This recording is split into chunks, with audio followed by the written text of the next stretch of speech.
পৃথিবীর সব মিথ্যা হতে পারে, কিন্তু মায়ের স্বপ্ন মিথ্যা হতে পারে না।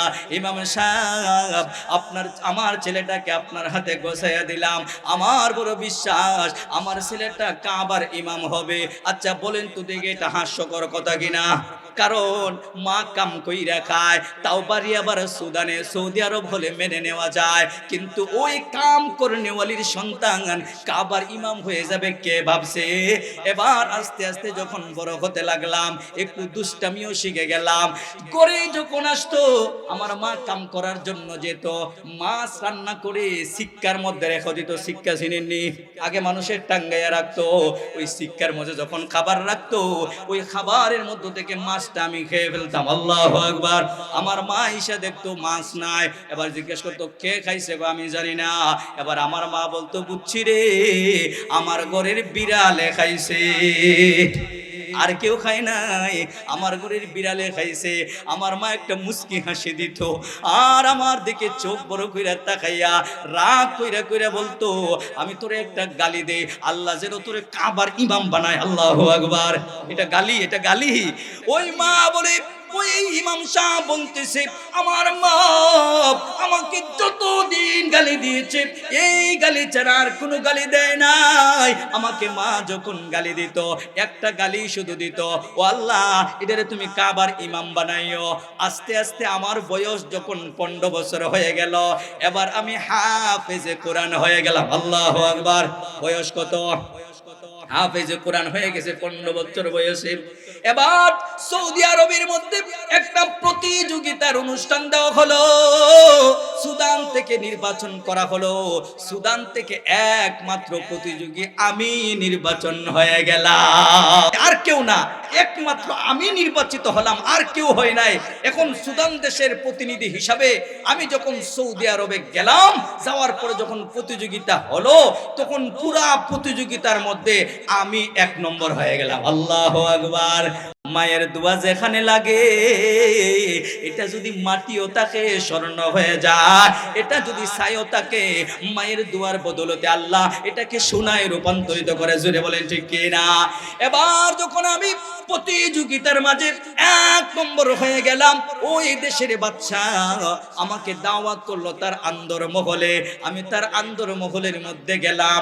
এবার বাদশা আমাকে কাছে বসাইলো, আমার সঙ্গে খাবার দাবার করলো। আল্লাহু আকবার। যে বাদশার সাথে বসা মানুষের একটা স্বপ্ন, ওই বাদশার সাথে বসে আমি খাবার খাইলাম।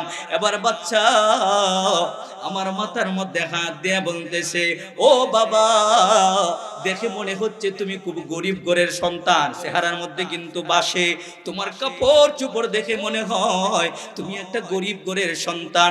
ও বাবা, তুমি কালো হতে পারো, কিন্তু তুমি একটা মানিক, এর মানে তুমি হলে কালো মানিক। বাবা রে, আমি যখন তোমার কোরআন তেলাওয়াত শুনছি, আমার কলিজা ঠান্ডা হয়ে গেছে।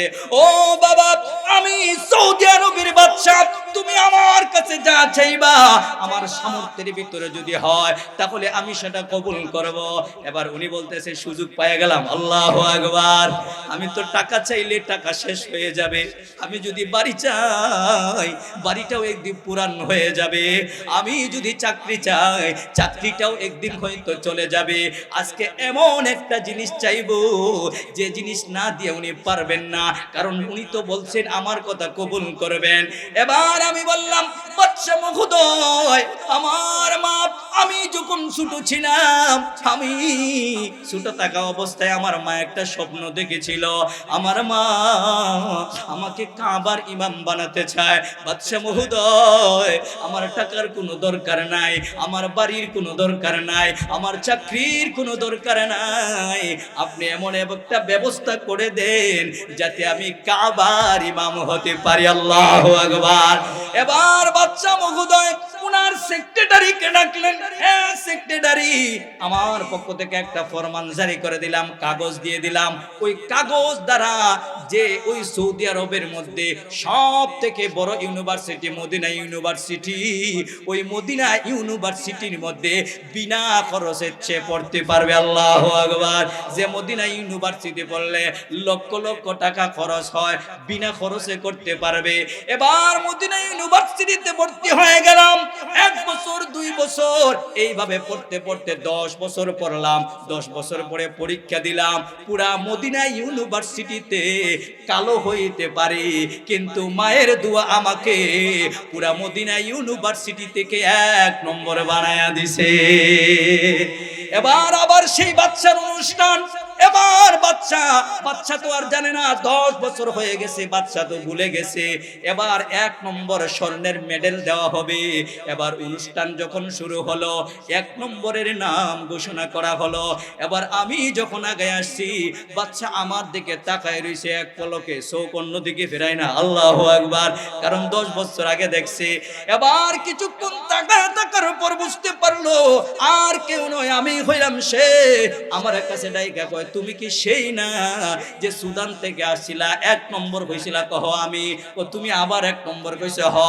এবার উনি সেক্রেটারিকে ডাকলেন আর বললেন, আর কোনো নিয়োগ লাগবে না, আমার কাবার ইমামতির জন্য আমি নিজেই তারে নিযুক্ত করলাম। তাহলে কাবার ইমাম হওয়ার পিছনে আল্লাহ তাআলা তার সবথেকে যে বড় কাজটা কবুল করছেন, এটা হলো কার দোয়া? মায়ের দোয়া। সুপ্রিয় হাজিরিন, যতদিন পর্যন্ত ঈমানদার জাগ্রত থাকবে, ততদিন পর্যন্ত বেঈমানরা আমাদের উপরে আঙ্গুল চালাতে পারবে না। জোরে বলেন ঠিক কি না? যখনই ঈমানদাররা ঘুমিয়ে যাবে, তখনই ওই ইসকনের সন্ত্রাসীরা আমাদের উপরে মাথা চাড়া দিতে বাধ্য হবে। জোরে বলেন ঠিক কি না? এই জন্য আমাদের ঈমানকে সদা জাগ্রত রাখতে হবে। রাজি আছেন তো ইনশাআল্লাহ? সম্মানিত হাজিরিন, ঈমানদার একমাত্র কাকে ভয় করে? আরেকটু জোরে বলতে হবে, কাকে ভয় করে? লা নাখাফু ইল্লাল্লাহ। আমরা আল্লাহ ছাড়া পৃথিবীর কোনো মাখলুককে ভয় করি না। জোরে বলেন ঠিক কি না? লা নাখাফু আমেরিকা, লা নাখাফু ভারত। জোরে বলেন ঠিক কি না? আমরা একমাত্র কাকে ভয় করি? আল্লাহকে ভয় করি। রাজি আছেন তো ইনশাআল্লাহ? নাকি ভয় লাগে? হ্যাঁ, আগেই তো বললাম ঈমানদার কাউকে ভয় করে না। আমরা একমাত্র, আবারও চিল্লান দিয়ে বলেন, আমরা কাকে ভয় করি? আল্লাহ কবুল করুন। সকলে বলেন আমিন। সুপ্রিয় হাজিরিন, আমি আপনাদের সম্মুখে কোরআনুল কারীম থেকে একখানা আয়াতে কারিমার প্রথম অংশটা তেলাওয়াত করেছি। দীর্ঘ সময় আলোচনা করব না। আল্লাহ রাব্বুল আলামিন আমাকে যত সময় তৌফিক দান করবেন, প্রধান বক্তা আসার আগ পর্যন্ত আপনাদেরকে নিয়ে কিছু ঈমানি মুযাকারা করব। আল্লাহ যেন আমাদের সকলকে কবুল করেন। সকলে বলেন আমিন।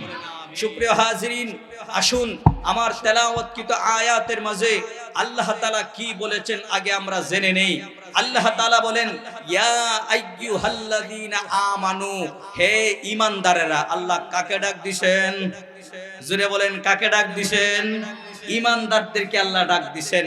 ইয়া আইয়ুহাল্লাযীনা আমানু, হে ঈমানদারেরা, হে আমার মায়ার মহব্বতের ঈমানদারেরা, ইত্তাকুল্লাহ, যদি তোমরা আমি আল্লাহর উপরে ঈমান এনে থাকো, তাহলে ইত্তাকুল্লাহ, আমি আল্লাহকে ভয় করো। সুবহানাল্লাহ।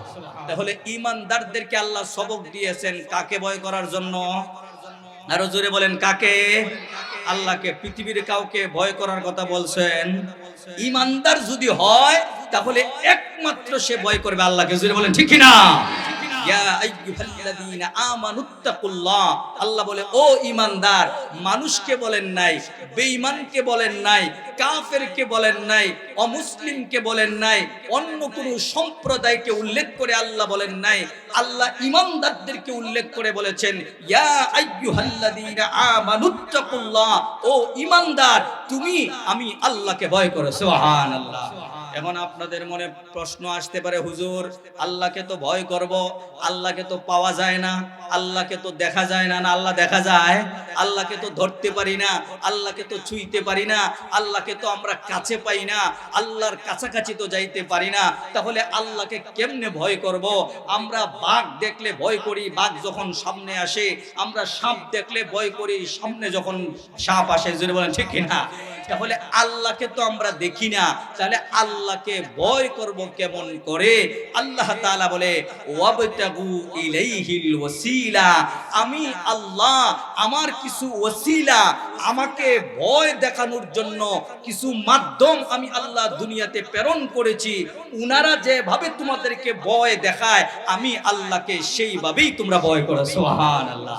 তাহলে আমাদের জন্য প্রথম নম্বর মাধ্যম হলো মুহাম্মাদুর রাসূলুল্লাহ সাল্লাল্লাহু আলাইহি সাল্লাতু ওয়াস সালাম।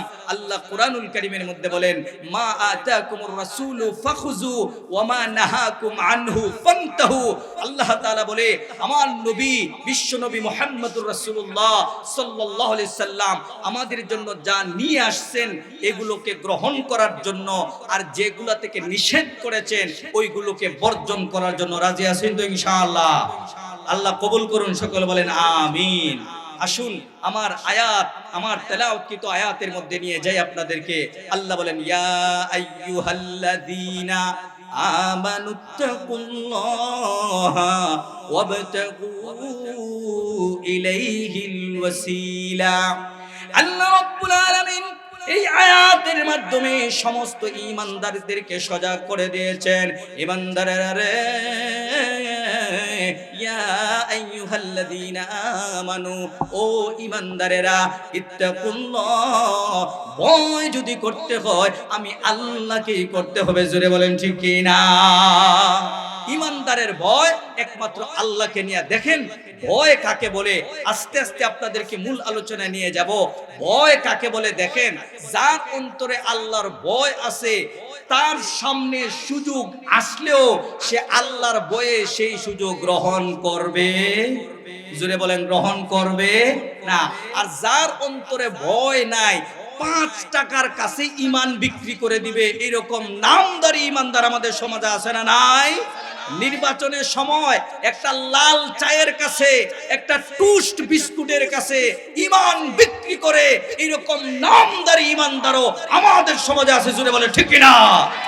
নির্বাচনের সময় দেখেন নাই, 5 টাকার এই পিছনে বিক্রি হয়ে যায়, লাল চার পিছনে বিক্রি হয়ে যায়। কিন্তু যারা ঈমানদার, তারা সুযোগ আসার পরেও ঈমানকে বাঁচানোর জন্য আল্লাহর উপরে ভয় রাখে। জোরে বলেন ঠিক কিনা? বাংলাদেশের একটা জেলা আছে, যে জেলার নাম হলো সুনামগঞ্জ। আপনারা নাম শুনছেন কিনা? বাংলাদেশে এক জেলার নাম হলো সুনামগঞ্জ। সেই সুনামগঞ্জের একটা থানা আছে, সেই থানার নাম হলো সাল্লা। ওই সাল্লার একটা গ্রামের নাম আছে, যে গ্রামের নাম হলো সামারচর। কথাগুলো মুখস্থ হইছে? জেলার নাম হলো কি? সুনামগঞ্জ। জেলার নাম সুনামগঞ্জ, থানার নাম হলো সাল্লা, গ্রামের নাম হলো সামারচর। ওই সুনামগঞ্জ জেলার সাল্লা থানার সামারচর গ্রামের একজন ইমাম সাহেব, আপনাদের ইমাম সাহেব যেমন ভাবে মাদ্রাসা করছেন, ওই এলাকার মধ্যেও ওই ইমাম সাহেব দীর্ঘদিন যাবত এক মসজিদের মধ্যে ইমামতি করেন। আচ্ছা বলেন তো দেখি, ইমাম সাহেবদের বেতন আর কত? 5,000, 10,000 এর উপরে কি বেতন আছে? বেশিতে বেশি শহরে এলাকায় 15,000 টাকা বেতন। তো ওই ইমাম সাহেবের বেতন ধরেন 10,000 টাকা। তো উনি 10,000 টাকা পাইয়া কিছু টাকা সংসারের জন্য খরচ করলেন, আর কিছু টাকা ব্যাংকের মধ্যে জমা করতে লাগলেন, 5,000 করে, 4,000 করে। এইভাবে জমা করতে করতে করতে করতে ওনার 4 লাখ টাকা জমা হয়েছে। কয় লাখ? 4 লাখ টাকা জমা হয়েছে। সারা জীবনের পুঁজি 4 লাখ টাকা জমা হয়েছে ব্যাংকের মধ্যে। তো উনার মেয়েকে বিবাহ দিতে হবে, এই জন্য উনার টাকার দরকার। এখন উনি সব টাকা তুলে নিয়ে আসবেন, এই জন্য ব্যাংকের মধ্যে গেছেন। ভালো করে খেয়াল করবেন, ব্যাংকের মধ্যে যখন উনি গেছেন, যাওয়ার পরে উনি যখন লেখলেন যে আমি আমার সমস্ত টাকা তুলে ফেলবো, আমার অ্যাকাউন্টে যত টাকা আছে সব টাকা আমি তুলে ফেলবো। এখন অ্যাকাউন্ট ম্যানেজার হিসাব করে করে উনার হাতে 40 লাখ টাকা দিছে। কয় লাখ? জমাত হইছিল কত? 4 লাখ। হইছে কত? 40 লাখ। আমরা হইলে তো কইলাম জলদি করে খালি বাইরে যাই, জোরে বলেন ঠিক না? তুই ছিলাম 4 লাখ, পাইছি কত? 40 লাখ। কোন রকমে খালি যদি ব্যাংক থেকে বের হয়ে যেতে পারি তাহলে আর কোথায় আমার নাগাল পাবে। কিন্তু ইমাম সাহেব টাকাগুলো হাতে নিয়ে, দেখেন আল্লাহর ভয় কাকে বলে। ইমাম সাহেব টাকাগুলো হাতে নিয়ে গনতেছেন আর গনতেছেন। যখন 4 লাখ পার হয়ে গেছে, 5 লাখ পার হয়ে গেছে, 6 লাখ পার হয়ে গেছে, এইভাবে টাকা শুধু বাড়তেছে, টাকা শুধু বাড়তেছে। ইমাম সাহেব ম্যানেজারের সামনে গিয়ে বলতেছে, ও ম্যানেজার সাহেব, আপনি মনে হয় ভুল করে ফেলেছেন। আমি তো 40 লাখ টাকার মালিক না, আমি তো ব্যাংক অ্যাকাউন্টের মধ্যে মাত্র 4 লাখ টাকা জমা রেখেছি। আমার তো 40 লাখ টাকা আমি জমা রাখি নাই, তাহলে 40 লাখ আপনি আমাকে দিলেন কেন? তখন ম্যানেজার আবার বের করলো কম্পিউটারের মধ্যে টিপাটিপি করার পরে, না বলতেছে, হুজুর আমারে আর ভেজালে ভালাইয়েন না, এই 40 লাখ আপনার, আপনি নিয়ে যান। সুবহানাল্লাহ। এবার ইমাম সাহেব বলতেছে, ও ম্যানেজার, আজকে আমি 4 লাখের জায়গায় এই 40 লাখ টাকা নিয়ে চলে যেতে পারবো, কিন্তু ম্যানেজার কিয়ামতের কঠিন ময়দানে আমি আল্লাহর সামনে যখন হাজিরা দিব, আমার আল্লাহ যখন জিজ্ঞাসা করবেন, হে হুসাইন, তুমি তো 4 লাখ টাকার মালিক ছিলা, তুমি কেন 40 লাখ টাকা গ্রহণ করলা? ম্যানেজার রে, দুনিয়ার লোভ দ্বারা আমি আমার ঈমান বিক্রি করতে পারবো না। আরে ম্যানেজার,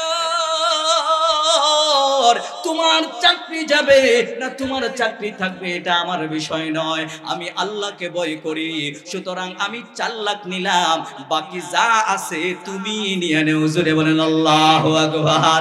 আমি 4 লাখ টাকার উপরে 1 টাকাও নিতে পারবো না, কারণ আমি আল্লাহকে ভয় করি। আমি 40 লাখ টাকা নিয়ে হয়তো বা কিছুদিন আরামে থাকতে পারবো, কিছুদিন ভালো করে খাইতে পারবো, কিন্তু আমি যখন মারা যাব, ওরে ম্যানেজার, তুমি তো আমার কবরে যাইবা না, তুমি তো আমার কবরের মধ্যে হাজির হবে না। আরে ম্যানেজার, আমি কবরকে বড় ভয় করি, আমি আল্লাহকে বড় ভয় করি। আমি আল্লাহর ভয়ে আমার 4 লাখ টাকা আমি নিলাম, বাকি 46 লাখ তোমারে দিলাম। এটার নামই হলো আল্লাহর ভয়। জোরে বলেন ঠিক কিনা? যারা আল্লাহকে ভয় করে তাদের কাছে টাকা পয়সা কিছু না। জোরে বলেন ঠিক কিনা? আর যারা আল্লাহকে ভয় করে না, 40 লাখ লাগবে না, 10 লাখ লাগবে না, যদি খালি 500 টাকার কচকচা নোট দুটো এইভাবে বাড়ি দেয়, কব যা কো তাই করবো, আছে না? না, আল্লাহু আকবার। এই জন্য ইমানদার যারা, তারা একমাত্র ভয় করে কাকে? আল্লাহকে। বনি ইসরাইলের মধ্যে এক ব্যক্তি ছিল, তার চাচাতো বোনকে খুব মহব্বত করত। তার চাচাতো বোনকে পাওয়ার জন্য এমন কোনো কাজ নাই সে করে না। হঠাৎ করে একদিন ওই চাচাতো বোন বড় একটা বেতালার মধ্যে পড়ে গেছে, তার খুব টাকার দরকার, অনেকের কাছে টাকা চাইছে। ভাই, টাকার জন্য বিপদে পড়লে এখন কারো কাছে পাওয়া যায় না। জোরে বলেন ঠিক কিনা? টাকা কারো কাছে খুঁজে পাওয়া যায় না, পাওয়া যাবে যদি আপনি সুদে আনতে চান। জোরে বলেন ঠিক কিনা? সুদে আনলে সবার কাছেই পাওয়া যাবে, কিন্তু যদি ঋণ চান, আপনার আপন ভাইও আপনাকে ঋণ দেবে না। জোরে বলেন ঠিক কিনা? আজকে যদি সমাজের মধ্যে ঋণের প্রথা চালু থাকতো, আমরা এক মুসলমান যদি আরেক মুসলমানকে ঋণ দিয়ে সহযোগিতা করতাম, তাহলে আমাদের এই সমাজের মধ্যে এই সুদ এইভাবে বিস্তার করতো না। জোরে বলেন ঠিক কিনা? আজকে আমরা এই সহযোগিতাটুকু করি না, এমনকি অনেক স্বজাতিরাও আরেকজনকে সহযোগিতা করতে চায় না। আল্লাহ হেফাজত করুন। জোরে বলেন আমিন। ওই চাচাতো বোন টাকার বিপদে পড়ে গেছে, কোনো জায়গায় টাকা পায় না। এখন খুঁজতে খুঁজতে দেখে একমাত্র তার চাচাতো ভাই এই এলাকার মধ্যে আছে, তাকে একটু কি করতে পারে? সাহায্য করতে পারে। চাচাতো ভাইয়ের কাছে গেছে, ইয়া করতেছে, ভাই আমি তো সবার কাছে গেলাম, বড় বিপদে পড়ে গেছি, বড় বিপদে পড়ে আপনার কাছে আসছি, দয়া করে যদি আমাকে 10,000 টাকা ঋণ দিতেন, আমি অনেক উপকার হয়ে যেতাম। এবার চাচাতো ভাই মনে মনে কয়, এই সুযোগটা তো চাইছিলাম। জোরে বলেন নাউজুবিল্লাহ। আমাদের সমাজেও কিছু কুলাঙ্গার আছে, বিভিন্ন দুর্বলতার সুযোগ নিয়ে মানুষের ইজ্জত হরণ করে। জোরে বলেন ঠিক কিনা? এবার ওই চাচাতো বোন বলতেছে, ও বোন, আমি তোমারে 10,000 টাকা দেব। করছেন কেন? কি ব্যাপার? একজন উঠবেন না, সাবধান, হয়তো প্রয়োজন হয়েছে প্রস্রাবের, আর একজন উঠবেন না। আপনাদের কি খারাপ লাগতেছে? তাহলে উঠে গেল যে। আল্লাহ, প্রধান বক্তা আসবে, এর আগ পর্যন্ত সময়টুকু আমি আপনাদেরকে দিতে চাই। রাজি আছেন ইনশাআল্লাহ? নারায়ে তাকবীর। পিছনেরা বলতেছেন, এখন পিছনেরা বলতে হবে নারায়ে তাকবীর। মাশাআল্লাহ, এই তো ইমানি জাগরণ হয়ে গেছে। এবার চাচাতো বোন বলতেছে আমাকে 10,000 টাকা দেন, চাচাতো ভাই বলতেছে 10,000 টাকা বড় ব্যাপার না, কিন্তু এর বিনিময়ে তুমি আমার কাছে এক রাত থাকতে হবে। জুড়ে বলেন নাউজুবিল্লাহ। এবার চাচাতো বোন বড় চিন্তায় পড়ে গেছে। অনেকক্ষণ পর্যন্ত চোখগুলা বন্ধ করে চিন্তা করতে লাগলো, এখন কি আমার ইজ্জত রক্ষা করব নাকি চাচাতো ভাইয়ের কাছ থেকে টাকা নেব? কিন্তু এই মুহূর্তে যদি টাকাগুলো না নিতে পারে তার জীবন মরণ সমস্যা হয়ে যায়। এবার চাচাতো বোন আল্লাহ রাব্বুল আলামিনের সাথে মনে মনে কথা বলা শুরু করে দিল। আল্লাহু আকবার। এবার চাচাতো বোন আল্লাহকে মনে মনে ডাইকা কয়, আল্লাহ তুমি তো সব কিছু করতে পারো রে মালিক, মালিক রে, এই মুহূর্তের টাকাগুলো না হলে আমি বিপদে পড়ে যাব। রব্বুল আলামিন, আমি এই মুহূর্তে আমার জীবন মরণ সমস্যা থেকে বাঁচার জন্য আমি আবার চাচাতো ভাইয়ের শর্তে রাজি হয়ে গেলাম। আল্লাহ গো, আগামী কাল যখন রাত হয়ে যাবে তুমি আমার ইজ্জতের জিম্মাদার হয়ে যাও। আল্লাহু আকবার। রব্বুল আলামিন, আমি আমার ইজ্জতকে বিক্রি করতে চাই না, আমি আমার ইজ্জত আপনার কাছে জিম্মাদার বানায়া দিলাম। আল্লাহ গো, আপনি আমার ইজ্জতটা রক্ষা করবেন। বলেন তো দেখি, কেউ যদি আল্লাহকে জিম্মাদার বানায়, কেউ যদি আল্লাহরে অভিভাবক বানায়, এই পৃথিবীর কারো সামর্থ্য নাই তার বিরুদ্ধে যাওয়ার। জোরে বলেন ঠিক কি না? ওই চাচাতো বোন আল্লাহর কাছে দোয়া করলো, আল্লাহ আমি আমার ইজ্জত আপনার কাছে জিম্মাদারি দিলাম, আপনি আমার ইজ্জত হেফাজত করবেন। এবার চাচাতো ভাইয়ের শর্তে রাজি হয়ে গেল যে ঠিক আছে, আপনি আমাকে 10,000 টাকা দেন, আগামী রাত আমি আপনার সঙ্গে কাটাইয়া দিব। চাচাতো ভাই বড় খুশি হয়ে গেছে, কারণ মনের বাসনা পূরণ হবে, মনের আশা পূরণ হবে, যৌবনের উদ্দীপনা মেটাতে পারবে। এবার পরের রাত যখন হয়ে গেছে, চাচাতো বোন রাত 10টায় টাইম দিয়েছে, রাত 10টার সময় এসে হাজির হয়ে গিয়েছে। চাচাতো ভাই তো বড় খুশি, সময় মতো চলে আসছে। এবার অন্ধকার রুমের মধ্যে চাচাতো ভাই আর চাচাতো বোন, একটা যুবক আর একটা যুবতী, দুইজন পাশাপাশি বসে আছে। চাচাতো ভাই বারবার তার দিকে লোলুপ দৃষ্টিতে তাকাইতেছে। এবার চাচাতো বোনের চোখের দিকে তাকায়া দেখে চোখ থেকে জোর জোর করে পানি পড়তেছে, চোখের পানিগুলো দ্বারা জামা ভিজে যাইতেছে। এবার চাচাতো ভাই জিগায়, ও বোন, এখন তো আনন্দের সময়, তুমি কেন কাঁদতেছো? এবার চাচাতো বোন বলতেছে, রে ভাই, তোমার যেমন যৌবনের উদ্দীপনা আছে, আমারও তো তেমন যৌবনের উদ্দীপনা আছে, কিন্তু আমার ভয় আজকে যদি 10,000 টাকার বিনিময়ে আমি আমার যৌবনটা তোমার কাছে বিক্রি করে দেই, আর 10,000 টাকার বিনিময়ে তুমি যদি আমার ইজ্জত নষ্ট করে দাও, কিয়ামতের কঠিন ময়দানে আল্লাহ দরবারে কি জবাব দিব? সুবহানাল্লাহ। এ চাচাতো ভাই, তোমার পায়ে পড়ি, তোমার হাতে ধরি, একটু আরামের জন্য আমাদের আখিরাত তুমি ধ্বংস কইরা দিও না। ও চাচাতো ভাই, আমার মন সাক্ষী দিতেছে, আমার দিল সাক্ষী দিতেছে, এই মুহূর্তে কিন্তু আমি তোমার জন্য ফ্রি, তুমি চাইলে আমাকে ব্যবহার করতে পারবা। এ চাচাতো ভাই, আমার মন সাক্ষী দিতেছে, এই মুহূর্তে যদি তুমি আমাকে ব্যবহার না করো, আমাকে যদি ছেড়ে দাও, তাহলে আল্লাহ রাব্বুল আলামিন এটার বিনিময়ে তোমাকে জান্নাত দিবেন। আল্লাহু আকবার।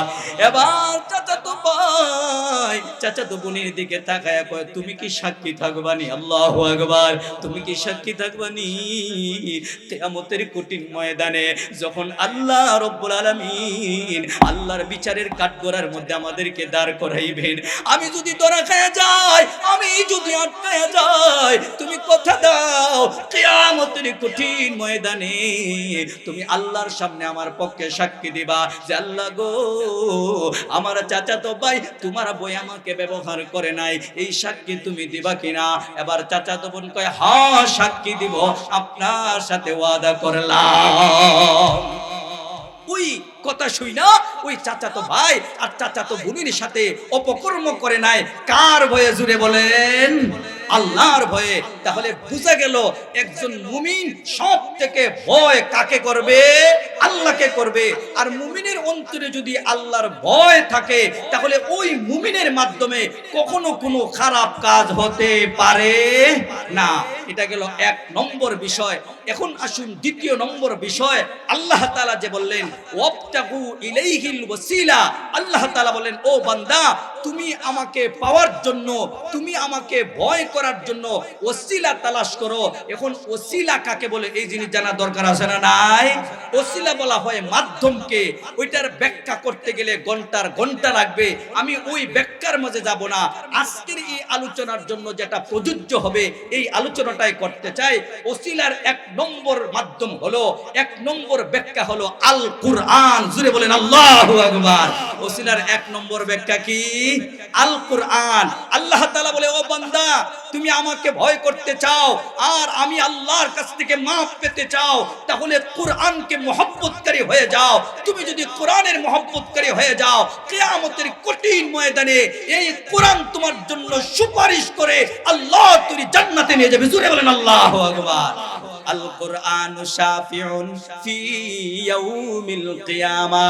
আল্লাহর নবী বিশ্ব নবী রাহমাতুল লিল আলামিন আমাদেরকে হাদিসের মাধ্যমে জানায়া দেয়, হে আমার উম্মতেরা, যারা কোরআনকে মহব্বত করবে, যারা কোরআনকে ভালোবাসবে, কিয়ামতের কঠিন ময়দানে ওই কোরআন সুপারিশ করে তাকে জান্নাতে নিয়ে যাবে। আল্লাহু আকবার। কোরআনকে কারা কারা ভালোবাসবে একটু হাত তুলে দেখান তো। নারে তাকবীর। হাত নামান। যারা কোরআনকে ভালোবাসে, কোরআন কার কালাম? আরো জোরে বলেন, কার কালাম? আল্লাহর কালাম। যারা আল্লাহর কোরআনকে ভালোবাসে তারা স্বয়ং আল্লাহকে ভালোবাসে। যারা আল্লাহর কোরআনকে মহব্বত করে তারা আল্লাহকে মহব্বত করে। আল্লাহু আকবার। 2 নম্বর ওসিলার নাম হলো মা বাবা। সুবহানাল্লাহ। 2 নম্বর ওসিলার নাম কি? মা বাবা। আমরা তো মা বাবা চিনি না। সম্মানিত হাজিরিন, আল্লাহ তাআলা কোরআনুল কারীমের মধ্যে বলে দেয়, হে পৃথিবীর মানুষ, যদি তোমরা জাহান্নাম থেকে মুক্তি পেতে চাও, জান্নাতের অধিকারী হতে চাও, ওয়াবতাগু ইলাইহিল ওয়াসিলা, তোমরা তোমাদের মা বাবাকে তোমাদের নাজাতের মাধ্যম বানায় দাও। জোরে বলেন আল্লাহু আকবার। মা বাবার ওসিলা ছাড়া ক্ষমা পাওয়া যাবে না। আপনারা সবাই চিনেন, সবার অন্তরের মধ্যে তামান্না, এই যে আমাদের বাইতুল্লাহ নাম শুনছেন কিনা? সবাই চিনেন কিনা বাইতুল্লাহ, কাবা শরীফ? ওই কাবার ইমাম যারা হয় তারা কিন্তু সাধারণ না, অবশ্যই আল্লাহ তাআলা তাদেরকে কবুল করছেন বিদায় কাবার ইমাম হইতে পারে। জোরে বলেন ঠিক কিনা? ওই কাবার একজন ইমাম আছে, যে ইমাম দেখতে কালো, চেহারা ভালো না, একেবারে কুৎসিত কালো। সাংবাদিকরা একবার তালাশ করতে করতে কাবার ইমাম 5 জন। কাবার ইমাম কয়জন? 5 জন। ওই 5 জনের ইমামের মধ্য থেকে একজন কালো ইমাম, চেহারাটা একবারে কুৎসিত। তখন সাংবাদিকরা খুঁজে বার করলো উনাকে। উনার কাছে গিয়ে সাংবাদিকরা জিজ্ঞাসা করলো, আচ্ছা আপনি যে এই কাবার ইমাম হইছেন, আপনার বাড়ি কি সৌদি আরবে? কই না, আমার বাড়ি সৌদি আরবে না। তারা কয় তাহলে আপনার বাড়ি কোথায়? কই আমার বাড়ি হলো সুদান। নাম শুনছেন কিনা? সুদান একটা দেশ আছে না, ওই সুদানে আমার বাড়ি। ওই সুদান থেকে আপনি এখানে কাবার ইমাম হয়ে গেলেন, অথচ সৌদি আরবের মধ্যে লক্ষ লক্ষ আলেম রয়েছে, যোগ্য যোগ্য আলেম রয়েছে, তাদেরকে পিছনে পেলে আপনি এখানে ইমাম হয়ে গেলেন কেমন করে? কোন যোগ্যতা বলে? ওই ইমাম কি বলেছিল জানেন? ওই ইমাম বলেছিল, আমি আমার কোন যোগ্যতা বলে এই কাবার ইমাম হই নাই, আমি আমার মায়ের দোয়ার মাধ্যমে এই কাবার ইমাম হয়েছে। জুড়ে বলেন আল্লাহু আকবার। কার দোয়ার বলে? মায়ের দুয়ার বলে কেমনে ঘটনা। এবার বলতেছে আমার বয়স যখন 2 বছর তখন আমার বাবা মারা যায়, আমার একমাত্র আর কেউ নাই, আমি একা, আমার বোনও নাই, আমার ভাইও নাই, এখন মা আর আমি কয়জন হইল? 2 জন। উনার বয়স কত? 2 বছর। বাবাও নাই, ভাইও নাই, বোনও নাই, উনার বছর 2 বছর। আর উনার মা এখন উনাকে খাওয়াবে কে, উনাকে পড়াবে কে? ওই ইমাম সাহেব বলতেছেন, বর্তমান ইমাম উনি ফজরের নামাজের ইমামতি করেন বর্তমানেও। উনি বলতেছে আমি তখন 2 বছরের তো আর জানি না, আমি যখন একটু বড় হলাম তখন দেখলাম একা একা বামে তাকাইয়া ডানে তাকাইয়া মাঝে মাঝে আমার মারে পাই না। আরেকটু যখন বড় হলাম 5-6 বছর হয়ে গেল, তখন আমি আমার মাকে জিজ্ঞাসা করলাম, ও মা তুমি কই যাও আমাকে রেখে? 3 ঘন্টা 4 ঘন্টা পরে আবার আসো। এবার মা বলতেছি, ওরে বাবা আমি তো কাম করে খাই, তোমার বাবা মারা গেছে, যাওয়ার পরে আমার আর কোনো সম্বল নাই, আমি মানুষের বাড়িতে কাজ করি আর তোমার জন্য কিছু খাবার জোগাড় করি। আল্লাহু আকবার। আমি যখন 6 বছর বয়স হয়ে গেল তখন আমার মা আমাকে হাতে দুইরা মক্তবের মধ্যে নিয়া ইমাম সাহেবের হাতে তুইলা যখন দিয়ে আসেন, তখন আমার মা ইমাম সাহেবের হাতে ধরে বলতেছেন, ও ইমাম সাহেব আপনার কাছে একটা আরজি। ইমাম সাহেব আমি একদিন রাত্রে ঘুমাইছি, ভালো করে খেয়াল করবেন। উনি বলতেছেন ওনার মায়ের কথা। ওই ইমাম সাহেবকে গিয়ে বলতেছেন, ও ইমাম সাহেব আমি যখন এক রাত্রে ঘুমায়া গেলাম, ঘুমের ঘরের মধ্যে স্বপ্ন দেখতেছি আমার এই আব্দুল্লাহ কাবা ঘরে ইমামতি করতেছে। আল্লাহু আকবার, আল্লাহু আকবার। ইমাম সাহেব পৃথিবীর সব মিথ্যা হতে পারে কিন্তু মায়ের স্বপ্ন মিথ্যা হতে পারে না। ইমাম সাহেব আমার ছেলেটাকে আপনার হাতে গোছাইয়া দিলাম, আমার বড় বিশ্বাস আমার ছেলেটা কাবার ইমাম হবে। আচ্ছা বলেন তো দেখে এটা হাস্যকর কথা কিনা? কারণ মা কাম কইরা খায়, তাও বাড়ি আবার সুদানে, সৌদি আরব হলে মেনে নেওয়া যায়, কিন্তু ওই কাম করনেওয়ালির সন্তান কাবার ইমাম হয়ে যাবে কে ভাবছে? এবার আস্তে আস্তে যখন বড় হতে লাগলাম একটু দুষ্টামিও শিখে গেলাম। করে যখন আসতো আমার মা কাম করার জন্য যেত, মাছ রান্না করে সিক্কার মধ্যে রেখে দিত। সিক্কা চিনেননি? আগে মানুষের টাঙ্গাইয়া রাখতো, ওই সিক্কার মধ্যে যখন খাবার রাখতো ওই খাবারের মধ্যে থেকে মাছটা আমি খেয়ে ফেলতাম। আল্লাহু আকবার। আমার মা এসে দেখতো মাছ নাই, এবার জিজ্ঞেস করতো কে খাইছে গো? আমি জানি না। এবার আমার মা বলতো, বুঝছি রে আমার ঘরের বিড়ালে খাইছে, আর কেউ খায় নাই, আমার ঘরের বিড়ালে খাইছে।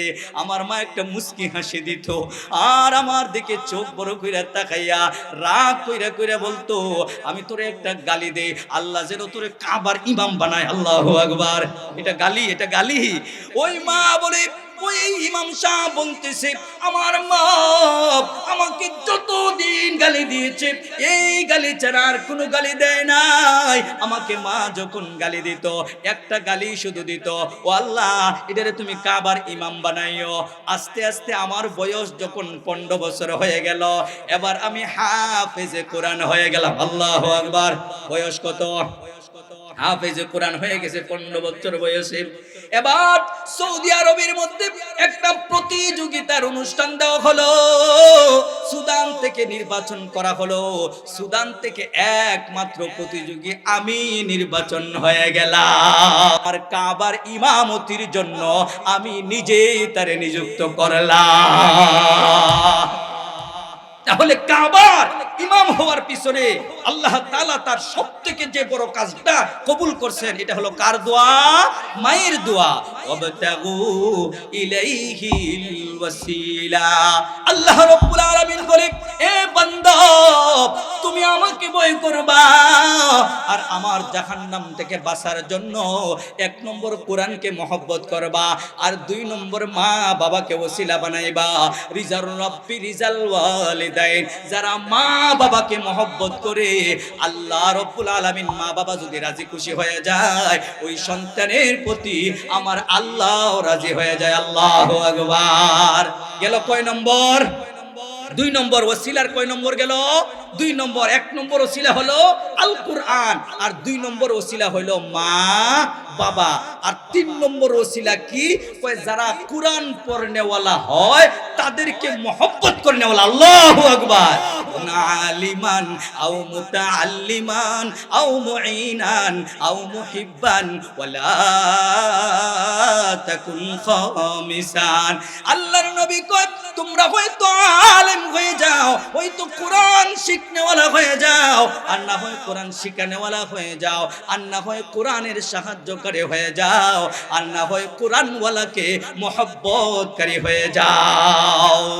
তাহলে তিন নম্বর উসিলা হলো কোরআন যারা পড়ে তাদেরকে মহব্বত করা, যারা কোরআন পড়ে যারা তাদেরকে মহব্বত করে, আল্লাহ নবী বলে তাদেরকে স্বয়ং মহান আল্লাহ মহব্বত করে। আল্লাহু আকবার। যারা কোরআন পড়ে তাদেরকে যারা মহব্বত করে, আল্লাহ নবী বলে তারা দোয়া করলে ওই দোয়াও আল্লাহ কবুল করে নেয়। সুবহানাল্লাহ। বাদশা সুলতান মাহমুদ গজনবী বিশাল বড় একজন বাদশা ছিলেন। উনি জীবনে কোনোদিন ফজরের নামাজ কাজা হয় না। আল্লাহু আকবার। কয়জন বাদশা আছে? আরে একজন মেম্বার হইলে কো হুজুর সময়ই পাই না, মুতার সময়টাই পাই না। আছে না নাই? নামাজ পড়মু দূরের কথা, মুতার সময়টাই পাই না। মেম্বার সাহেব হইয়া মুতার সময় পায় না। আর উনি পুরা কয়েকটা রাজ্যের বাদশা, উনিও কোনোদিন ফজরের নামাজ কাজা হয় নাই। কেমন বাদশা উনি! সম্মানিত হাজরিন, উনি একবার বিশাল বহর নিয়া একটা রাস্তা দিয়ে যাইতেছিলেন রাত্রি। আগেকার যারা বাদশা ছিল তারা রাত্রিতে সফর করত। ওই বাদশাও রাত্রে সফর করতেছেন, হঠাৎ করে দেখেন দূরে একটা কি জানি দেখা যায়, ছোট একটা বাচ্চা কি জানি পড়তেছে। সুলতান মাহমুদ গজনবী একজনকে পাঠিয়ে দিল, ওই দূরে যে দেখা যায় কি দেখো তো গিয়া। একবার একজন সিপাহী গেছে, গিয়া দেখে একটা মাদ্রাসার বাচ্চা একটা কিতাব নিয়া আলু যে আসতেছে, ওই আলুর মাঝে পড়তেছে। আল্লাহু আকবার। এবার সুলতান মাহমুদ গজনবী আস্তে আস্তে করে ওই বাচ্চাটার কাছে গেছে। যাওয়ার পরে জিজ্ঞাসা করে, বাবা এখন গভীর রজনী হয়ে গেছে, গাছের পাখিগুলো ঘুমায়া গেছে, সব কিছু ঘুমের মধ্যে আচ্ছন্ন হয়ে গেছে। বাবা রে, তোমার বয়স মাত্র 10 বছর হবে। এই 10 বছর বয়সে এত গভীর রাতে কেন তুমি রাস্তার মধ্যে কি করতেছো রাস্তার মধ্যে? এবার ওই বাচ্চাটা বলতেছে, কে আপনাকে আমি চিনি না, কিন্তু যখন দেখলাম দূর থেকে একটা আলো আসতেছে, আমি ঘরের মধ্যে অন্ধকারের মধ্যে ওই যে আকাশের মধ্যে চাঁদ দেখা যায়, ওই চাঁদের মধ্যে পড়তেছিলাম। হঠাৎ করে যখন দেখলাম একটা আলো দেখা যায়, ওই আলোটার মধ্যে পড়ার জন্য ঘর থেকে বের হয়ে গেছি। এবার বাদশা জিগায়, ভালো করে খেয়াল করেন। এবার বাদশা জিগায়, বাবা তোমার ঘরে কি কোনো ল্যাম্প নাই? তোমার ঘরে কি কোনো আলোর ব্যবস্থা নাই? এবার ছেলেটা চোখের পানি ছেড়ে দিছে। এবার বাচ্চার দিকে তাকায়া কয়, না না, আমার বয়স যখন 5 বছর হয়ে গেছে, আমার বাবা দুনিয়া থেকে চলে গেছে, আমি এতিম হয়ে গেছি। আমার মা মানুষের বাড়িতে কাজ কইরা আমার জন্য কিছু জোগাড় করে, আজকে 5 দিন হয়ে গেছে আমার মার জ্বর, আমার মা কাজ করতে পারে না, আমার মা হাত পা লড়াইতে পারে না, এই জন্য কাজ করতে পারে না। আমার ঘরে তো খাবারের ব্যবস্থাই নাই, আবার কেমনে আলুর ব্যবস্থা থাকবে? এবার বাচ্চা অপলক দৃষ্টিতে তাকায়া রইছে, চোখ দিয়ে পানি পড়তেছে, আর মনে ভাবতেছে, আমি দেশের বাচ্চা, আমি কত আরামে ঘুমাই, সকালে কত নাস্তা করি, বিকালে কত নাস্তা করি, আর একটা এতিম বাচ্চা 5 দিন ধরে না খেয়ে তাকে, তার খবর নিলাম না। আল্লাহু আকবার। এই জন্য ওনার চোখের পানি পড়তেছে, আমি কেমনে আল্লাহর দরবারে জবাব দিব? এবার ওই বাচ্চা ওই মাদ্রাসার ছাত্রটাকে নিজের বুকের সাথে জড়াইয়া কপালের মধ্যে চুমুকায় কয়, বাবা তোমার মা কি এখনো ঘরে আছে? কহ, বিছানায় কাতরাইতেছে। এবার সিপাহী নিয়ে ঘরের মধ্যে ডুইগা বাদশা সুলতান মাহমুদ গজনবী মাকে উপলক্ষ করে বলতেছে, ও মা, আমাকে মাফ করে দিবেন, আমি বড় অপরাধী, আপনার খোঁজ খবর নিতে পারে নাই, এই মুহূর্তে আপনার জন্য কবিরাজ পাঠাইয়া দিতেছি। আল্লাহু আকবার। শাসকরা তো এমনই হবে, আমাদের শাসকরা বুটের আগে সকালে একবার, বিকালে একবার, রাত্রে 12টার সময় আয় কিনা?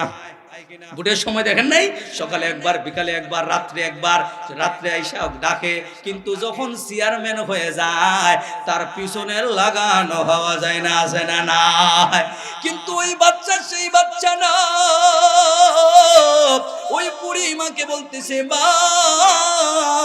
চিন্তার কোনো কারণ নাই, আমি কবিরাজ পাঠাইয়া দিতেছি, আপনার যত চিকিৎসা লাগে আমি করে ফেলবো, আর ওই বাচ্চাটাকে আমি নিয়ে যাইতেছি, আমার রাজকীয় করেছে, তার যত ব্যবস্থা লাগে আমি নিজে বাচ্চা করে দিব। আল্লাহু আকবার। ও মা, আপনার আর চিন্তার কোনো কারণ নাই, আপনার ঘরেও খাবার পৌঁছে যাবে, ওই বাচ্চারও ব্যবস্থা হয়ে যাবে। এবার সুলতান মাহমুদ গজনবী ওই বাচ্চাটাকে নিয়ে রাজপ্রাসাদের মধ্যে চলে গেছে। এবার নিজের সিংহাসনটা, তার দানি হলো একটা চেয়ার, ওই চেয়ারের মধ্যে ওই ছোট্ট বাচ্চাটাকে বসায় দিছে। আল্লাহু আকবার। আল্লাহ কেমনে সম্মান দিছে। এবার রাজপ্রাসাদের মধ্যে যারা ছিল তারা বলতেছে, কি ব্যাপার, ছোট্ট একটা বাচ্চাকে আপনি আপনার পাশে বসাইলেন, এখানে তো কাউকে আপনি কোনোদিন বসান না। এবার ওই সুলতান মাহমুদ গজনবী বলেন, শোনো, আমার আল্লাহর নবী, বিশ্ব নবী, রাহমাতাল লিল আলামিন হাদিসের মাধ্যমে আমাকে জানায়া দিবেন, যারা একজন তালেবে ইলমকে সম্মান করে তারা আর কাউকে নয়, স্বয়ং বিশ্ব নবীকে সম্মান করলো। সুবহানাল্লাহ। আমি তো তাকে করি নাই, আমি তার মাধ্যমে আমার নবীকে সম্মান করছি। আমার নবী বলেছে, যারা তালেবে ইলমকে সম্মান করে আল্লাহ তাদের দোয়া কবুল করে নেয়। আমার একটা দোয়া আছে, আমি দেখতে চাই আল্লাহ তার উসিলা করে আমার দোয়া কবুল করে কিনা। আল্লাহর নবী যেহেতু বলেছেন সবকিছু মিথ্যা হতে পারে, কিন্তু আল্লাহর নবীর কথা মিথ্যা হতে পারে না। আল্লাহর নবী বলেছেন দোয়া কবুল হয়, আমি পরীক্ষা করে দেখব, এই জন্য আমি তারে সম্মান দিলাম। এই কথা বলে এবার সভাসদ ভেঙে দিলেন। রাত্র হয়ে গেছে, এবার সুলতান মাহমুদ গজনবী ঘুমায়া গেছে। আল্লাহু আকবার। রাত্রে যখন ঘুমায়া গেছে, ঘুমের ঘরের মধ্যে হঠাৎ করে স্বপ্ন দেখে পুরা ঘর আলোকিত হয়ে গেছে। আল্লাহু আকবার। এবার সুলতান মাহমুদ গজনবী পকেট থেকে বারে কোনো কথা বলতেছি না, তারিখে দারুল উলুম দেওবন্দের ইংরেজের মধ্যে পাবেন ওইগুলা। এবার উনি যখন ঘুমায়া গেছেন, ঘুমানোর পরে তিনি দেখেন ওনার ঘর আলোকিত হয়ে গেছে। এবার উনি ঘুম থেকে জাগ্রত হয়ে দেখে আর কেউ নয়, ওনার ঘরের মধ্যে আগমন করেছেন আকায়ের নামদার, তাজদারে মদিনা, জিগর কুশামেনা, মুহাম্মাদুর রাসূলুল্লাহ। আল্লাহু আকবার। আল্লাহর নবী, বিশ্ব নবী, রাহমাতাল লিল আলামিন সুলতান মাহমুদ গজনবীর ঘরের মধ্যে আইসা কয়, ও সুলতান মাহমুদ, তুমি আমার একজন ইলম অন্বেষণকারীকে, আমার জ্ঞান অন্বেষণকারীকে তুমি সম্মান করেছো আর দোয়া করেছিল, আল্লাহ গো এর বিনিময়ে তুমি আমার বিশ্ব নবীকে দিদার দাও। আল্লাহ তোমার দোয়া কবুল করেছে, আমি বিশ্ব নবী তোমার দরবারে হাজির। সুবহানাল্লাহ। হযরতে সুলতান মাহমুদ গজনবী এবার বলতেছে, হুজুর আমার তো আরেকটা দোয়া ছিল, এই দোয়াটাও কি কবুল হবে নাকি? কি দোয়া? হুজুর আমার তো কোনো সন্তানাদি হয় না, আমি আল্লাহর কাছে দোয়া করেছিলাম আল্লাহ যেন সন্তান দেয়। আল্লাহর নবী কয়, যাও, আর কোনো চিন্তা নাই, আল্লাহ তোমার এই দোয়াও কবুল করে নিছে। সুবহানাল্লাহ। এবার বলতেছে, হুজুর আমার 3 নম্বর আরেকটা দোয়া ছিল, ও রাহমাতাল লিল আলামিন, আমার 3 নম্বর দোয়া হলো, আমার স্ত্রীর গায়ে কুষ্ঠ রোগ আছে, আমি দোয়া করেছিলাম আল্লাহ যেন এটার বিনিময়ে আমার স্ত্রীর কুষ্ঠ রোগ দূর করে দেয়। আল্লাহ কি দূর করছে? ঘুম থেকে উঠে গিয়া দেখো আল্লাহ তোমার এই দোয়াও কবুল করছে। আল্লাহু আকবার। এবার সুলতান মাহমুদ গজনবী ঘুম থেকে উঠে নিজের স্ত্রীর ঘরে গিয়া দেখে শরীরের মধ্যে হাত দিতেছে। কি ব্যাপার, হঠাৎ করে শরীরে হাত দিতেছে কেন? কই দেখতেছি তোমার কুষ্ঠ রোগ আছে কিনা। কুষ্ঠ রোগ কি ওষুধ লাগাইছো ভালো হইব? এমন এক জায়গায় ওষুধ মঞ্জুর করেছি, এই কুষ্ঠ রোগ আর থাকবে না। এবার সত্যি শরীরের মধ্যে হাত দিয়ে দেখে পুরা শরীর কুষ্ঠ রোগ মুক্ত হয়ে গেছে। আল্লাহু আকবার। এখন বাকি রয়েছে কি? 3 দোয়া। এক দোয়া হলো বিশ্ব নবীকে দেখা, আল্লাহ এটাও মঞ্জুর করছেন। আরেকটা হলো উনার স্ত্রী কুষ্ঠ রোগ মুক্ত হওয়া, আল্লাহ এটাও মঞ্জুর করছেন। আর তৃতীয় নম্বরটা ছিল উনাকে যেন আল্লাহ তাআলা একটা কি দান করে? সন্তান দান করে। এটা তো আর আজকে হইতো না, একটু অপেক্ষা করা লাগবে। সেটা বলেন ঠিক কিনা? এবার 1 মাস 2 মাস 3 মাস যাওয়ার পরে স্ত্রী হঠাৎ মুস্কি হাসে। আল্লাহু আকবার।